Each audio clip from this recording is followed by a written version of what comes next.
My daughter, Alexis, has been missing since January 30th of 22. It was just a couple of days before her disappearance that she told me that she felt like she was in danger, that a black truck was following her. She felt like she wasn't going to make it to her 30th birthday. She was getting weird phone calls, text messages. She goes missing 2 days later.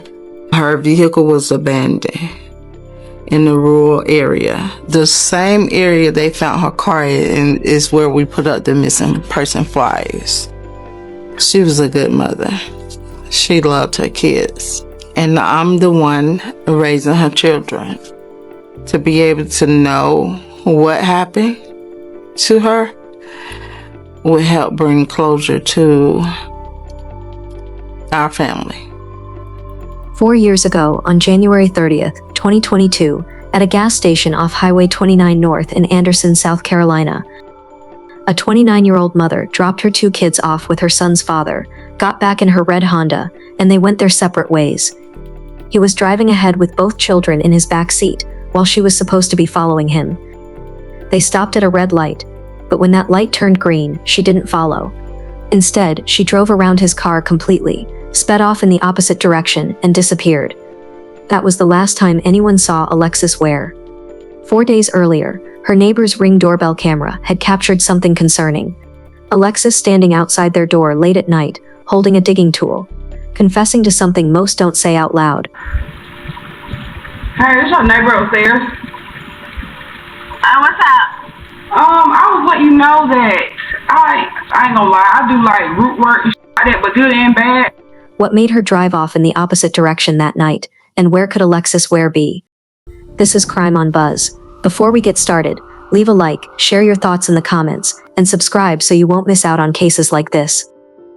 Alexis Ware was born March 11, 1992. At 29, she was living in Greenville, South Carolina, working as a hairstylist and makeup artist. She ran her business from a home studio at Rocky Creek Apartments. On social media, she went by Lex Goddess, building her brand and connecting with clients online. But more than anything, her kids came first. She had 2 children with 2 different fathers, and she'd managed to keep things peaceful with both of them because she understood that her kids needed stability. Her most recent relationship had started online. TJ Patterson slid into Alexis's DMs, and they hit it off right away. They didn't hide their relationship. She posted about him constantly, talking about how happy he made her. He did the same on his pages. Everyone could see they were together. When Alexis found out she was pregnant with twins, they shared that news too. People were excited for them. But during a regular doctor's visit, they got heartbreaking news. One of the twins didn't make it. TJ shared his pain on Facebook, and you could feel how much it hurt. Their son was born on January 5, 2020. TJ started calling him Twin to honor the baby they'd lost.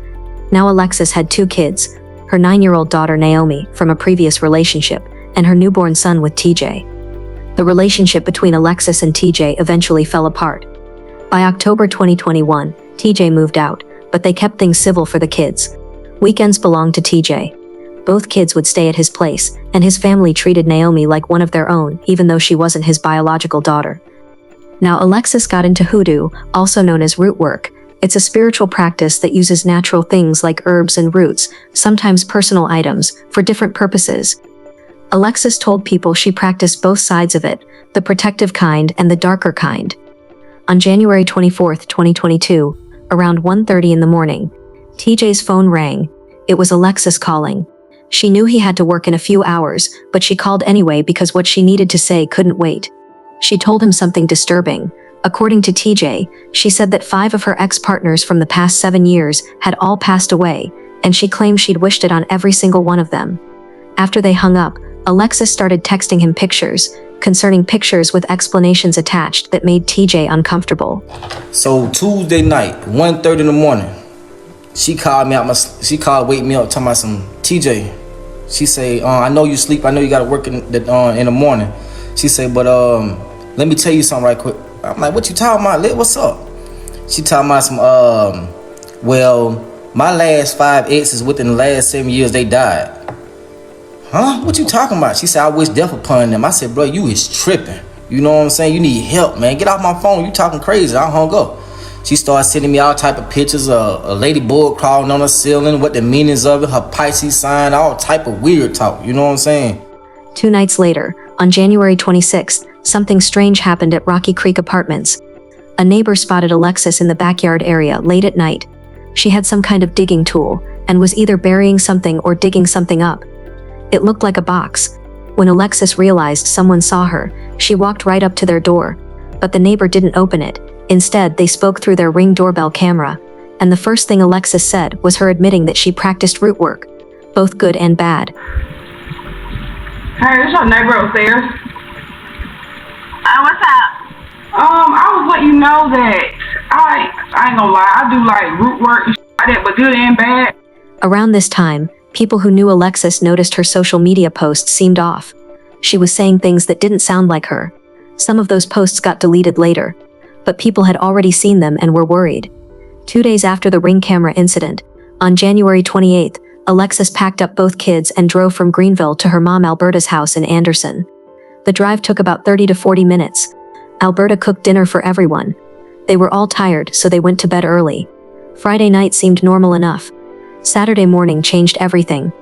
Alexis reportedly told Alberta someone had been following her for weeks. A black truck. She showed her mom proof on her phone. A blocked number that kept calling her over and over. She'd blocked it multiple times, but somehow the calls kept coming through anyway. Alberta asked who was calling. Alexis wouldn't say a name. She just called whoever it was the devil. Then Alexis told Alberta that she didn't think she'd make it to her 30th birthday. And her birthday was only 6 weeks away. Anyone who knew Alexis knew she loved celebrating her birthday every year. So for her to say she wouldn't make it to 30 wasn't just worry. That sounded like she knew something was about to happen. Alberta asked her why she'd say that, and Alexis just said she had a feeling. Family members also mentioned that Alexis had talked about a van following her, not just the black truck. That same Saturday, Alexis called TJ. First she said he could come to Anderson to see their son at Alberta's house. Then she changed her mind and said she wanted to keep him a little longer. TJ hadn't seen his son in 2 weeks at this point, and Alexis had been refusing to let them video chat too. He could hear in her voice that something was seriously wrong, so he didn't push it. He said okay. On January 30th, Alexis called TJ again, and this time she was talking about visions. She kept seeing him in a car crash in her mind. She begged him over and over not to go to church that day. Here's the thing. TJ had just gotten a message about someone who'd been lost in a crash, so her warnings hit differently. TJ called his cousin and told him he was going to church anyway. When he got there, he reportedly sat in his car in the parking lot, but never actually went inside the building. Boom, come Saturday, you know what I'm saying? I ain't seen my son in 2 weeks. You know what I'm saying? Me and Les ain't been talking to none of that. You know what I'm saying? Ain't did none of that. So Saturday before she came missing, she called me. She was like, TJ, I'm down at my mama's house. She say, if you want to see him, you can come down here. I was like, okay, I'll come down there. Then she changed her mind, saying that, nah, just wait. Let me spend more time with him. I'm like, what you mean spend more time with him? You don't had him 2 weeks. I ain't seen my son. You ain't even let me video chat him. You know what I'm saying? So she was like, just let me spend more time. I can feel you crying through him. What you mean you can feel him crying through me? Through him.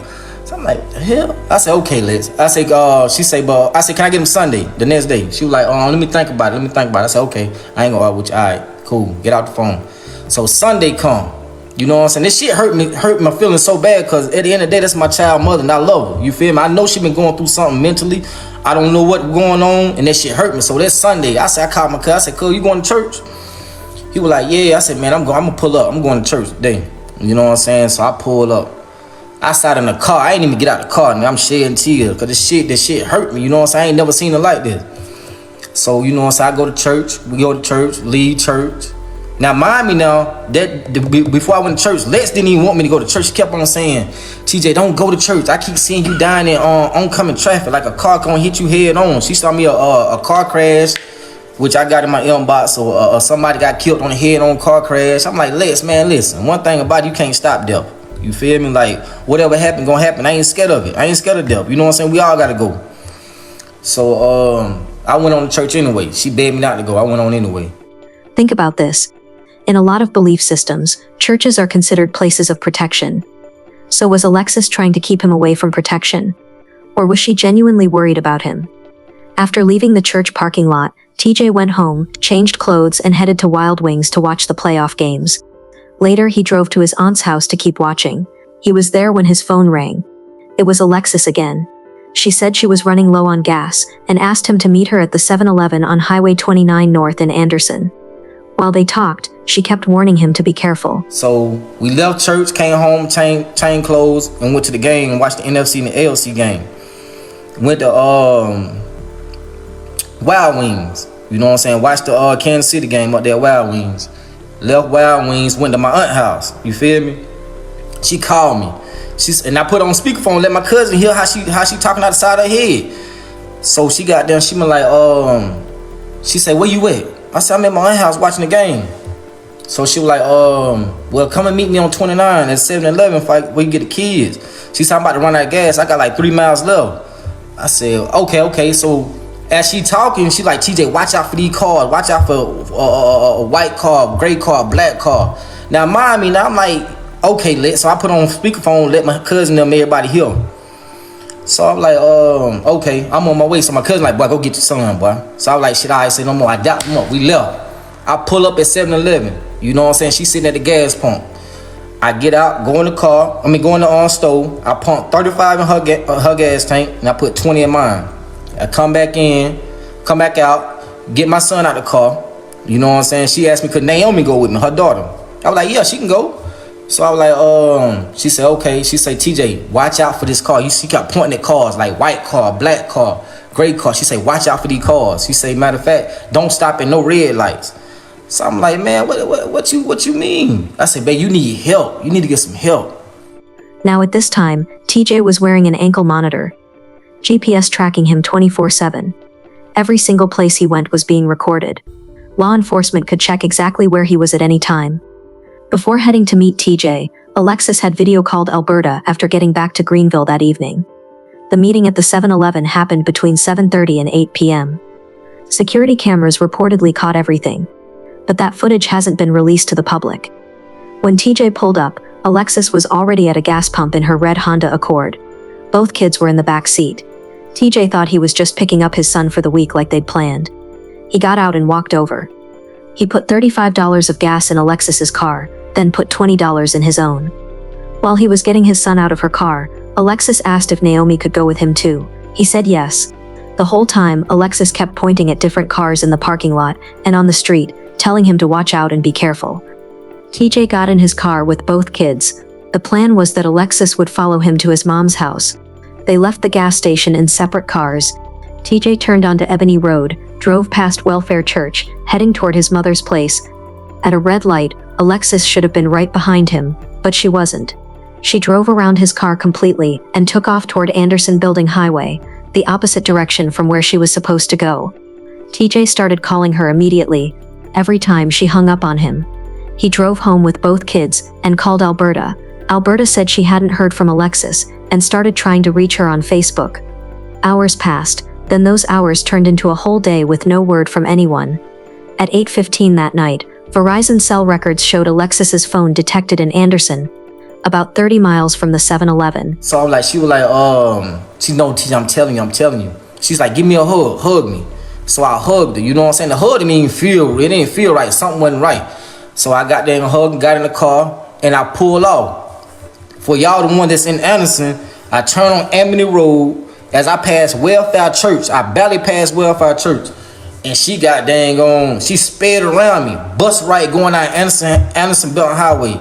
So I just started calling. I'm like, where the hell she going? She supposed to been following me to my mom's house. But she said she was going to her mom's house. So I'm like, damn, what? I started calling. I called about 3 times. She cut the phone off. So I go to the house. You feel me? I'm going to the house. So goddamn on, I call her mom. I'm like, man, you talk to Liz. She supposed to be coming down there. She was like, nah, I ain't talk to her. She said, so she like, I like, man, she got the phone off. I got the kids. You feel me? So I'm like, she say, okay, I'm finna call her now. So she started calling on Facebook. Calling. I ain't get no response. We hear nothing else no more. I ain't hear nothing else. You feel me? Later that evening, highway cameras picked up her red Honda in Augusta, Georgia, over 100 miles away from Anderson. She drove all the way to Augusta, then came back to South Carolina that same night. After that, her phone went completely silent. 3 days went by with no contact. Then in early February, someone who owned property in McCormick County, South Carolina, spotted a car they recognized and called the police. The area was rural, known for deer hunting. The car was on a dirt road about 70 miles from that 7-Eleven. It was Alexis's red Honda, covered in mud. When investigators got there, they found something important. All her stuff was still in the car. Her phone, her purse, her ID, there was even a bag of clothes in the trunk. Outside the car, they found the black hair bonnet she'd been wearing at the gas station that night. But Alexis wasn't there. They treated the car like a potential scene while trying to figure out what happened. Search teams moved fast. They searched acres of land around where the car was found. Woods, fields, everywhere. They found nothing. Multiple agencies got involved. Anderson County Sheriff's Office led the investigation, but they brought in SLED, the FBI, the Attorney General's Office, even Homeland Security. Everyone was aware of the case. After Alexis disappeared, an activist named Tracy who was helping with search efforts went to Rocky Creek Apartments to check the backyard. Tracy confirmed the ground looked disturbed, like something had been dug up or buried recently. But that box Alexis had been handling on the Ring camera was never found. Nobody knows what happened to it, what was inside, or who took it. Tips started coming in with people saying that people said they saw Alexis in Greenville County. None of those sightings checked out. More reports came from Lexington County, and even other states. Investigators followed every lead, but nothing solid came up. Nobody could confirm they'd actually seen Alexis after she drove away from that red light. During all this, Alberta started getting messages that made everything worse. Anonymous people were contacting her, claiming they had Alexis and wanted $200 to let her go. Another message reportedly told Alberta to go ahead and plan her daughter's funeral. Investigators looked into these messages and figured they were probably just people trying to extort money. While investigators worked and the family searched desperately for answers, TJ Patterson's name was everywhere online, and none of it was good. Social media went crazy accusing him. People were convinced he did something to her. But TJ showed up to every single search party anyway. There was another witness to what happened. It was Naomi, Alexis's daughter. What she described matched exactly what TJ said happened. Police told Alexis's family that TJ's story checked out completely. The ankle monitor data proved where he was. While TJ was getting publicly accused and defending himself, Alberta knew something she hadn't told investigators or TJ that she was aware of right away. Alexis had reportedly been seeing another man, and according to what came out, this guy was obsessed with her. Alexis had even sent messages to TJ about this man at some point, asking him not to share them publicly. TJ questioned why this wasn't given to police immediately. Why did it take so long for this to come out? And who was this man? To this day, nobody said his name publicly. Yes, go ahead and tell, when I was locked up during my time, what about that dude Lex was messing with, having an affair with? Tell it. What about that? Ain't nobody speaking on that, is it? That's who was obsessed with her. Y'all seen the messages? She sent me the message. Tell me don't send it out. Don't send it out to nobody. Don't know. Nigga, I'm tired of bashing my name. I'm sending it to everybody I know. You know what I'm saying? Come on, bro. She know whatever Lex had got going on, bro. If anybody knows, she know. I ain't had nothing to do with nothing. Period. You know what I'm saying? I kept questioning her. Damn, Miss Alberta, but she talking to another dude? I mean, it gotta be. You know what I'm saying? Is this a plot, a setup, or something? What is it? You know what I'm saying? Like, what's going on? So, I finally kept drilling her. So one day, last Monday, she sent me the message. She said, "Oh, it hit me like a lightning bolt." Mm-hmm. Yeah, she was messing. I didn't want to be the one to tell you. Yeah, she was having an affair with this dude. Come on, man. But y'all got there. But you already know what's going on. But you just not telling the police this shit, and here it is almost a month later. What type of shit that is, bro? A year passed. On January 30th, 2023, TJ posted on Facebook, "It's sad I had to take a lie detector test just to prove my innocence when I know and God knows I had nothing to do with this situation. The ones that know me know I wouldn't dare hurt something I love. It's just messed up. I took all the slander and accusations to the chin when I'm lost like everyone else is. I just pray we find answers." That same day, Anderson County Sheriff's Office made an official statement. TJ Patterson was officially cleared as a person of interest in Alexis's disappearance. After a full year of accusations, harassment, and having his name dragged all over social media, he was no longer a suspect. The evidence had backed him up the whole time. By December 2023, TJ wrote, "Lex, my Lex, it's been a minute since I last posted or said anything about you, but girl, I'm not going to lie, I miss you like crazy. One of the reasons why I don't post is because of mixed emotions. Sometimes I don't know what to think. The dream I had last night felt so real. I just want answers, Lex. It seems the police have given up on you. Or as they say, it's a publicity stunt. But there's no way you will be gone this long. I try holding on to faith, but at times I feel that's going away. It's been almost 2 years, something ain't right. Our son is 4 years old now, baby mama. I didn't sign up to be a single parent. I didn't sign up to be in court fighting custody battle for my son. I know for a fact if you were here, I wouldn't be going through none of this, because you know what type of father I am. I just want answers, baby mama. It's always justice for Lex." Years kept passing with no answers. Alexis's brother Travis was getting more and more frustrated with how the investigation was going. In July 2025, he made a public post asking for help. Travis wrote, "I need everyone to share this if you can. My sister's case is becoming cold. I don't believe that the Anderson County Sheriff Department is doing anything actively. My sister, Alexis Ware, has been missing since January 30, 2022. We have yet to get a real solid clue to where she could be. This is not like her to up and vanish, and if I'm being honest, I don't believe she is no longer with us, but our family needs answers and we need them now." By January 30, 2025, 3 years after Alexis disappeared, the family did more than just post on social media. They presented a bill to the Greenville County Legislative Delegation called the Alexis Ware Act. The bill would let families of missing people request that SLED, South Carolina's state law enforcement, take over an investigation if it's been unsolved for 12 months. Right now, SLED can only get involved if the local police department invites them. When Alberta reached out to SLED for help, they told her they had to be invited by the investigating agency. The Alexis Ware Act would change that. It would give families the power to bring in state resources when local investigations aren't moving forward. So what do people think happened? There are different theories. Some people believe that because she was caught on camera doing root work, it backfired on her somehow. Others think there really was a stalker, that black truck that had been following her for weeks. What investigators have are phone records from Verizon showing that 8:15 p.m. detection in Anderson, then nothing. Surveillance footage from the 7-Eleven, highway cameras that caught her car in Augusta, the Ring camera footage, fingerprints they lifted from her car, but they haven't said whose they are. Naomi's testimony, TJ's GPS data from his ankle monitor, and text messages between Alexis and the mystery man that haven't been made public. What we still don't know is this: who was calling from that blocked number? Who was in that black truck? Who was the mystery man obsessed with Alexis? Why did she drive to Augusta? What happened between Augusta and McCormick County? Where's the box she was burying? And whose fingerprints are on her car? The Anderson County Sheriff's Office is still leading the investigation. The case is open, no arrests, no named suspects.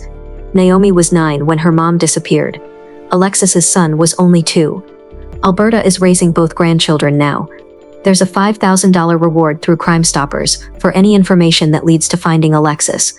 13 days before she disappeared, Alexis made her last post on social media. She wrote, "To get something you never had, you must do things you have never done." Today, January 30th, 2026, marks 4 years since Alexis Ware vanished.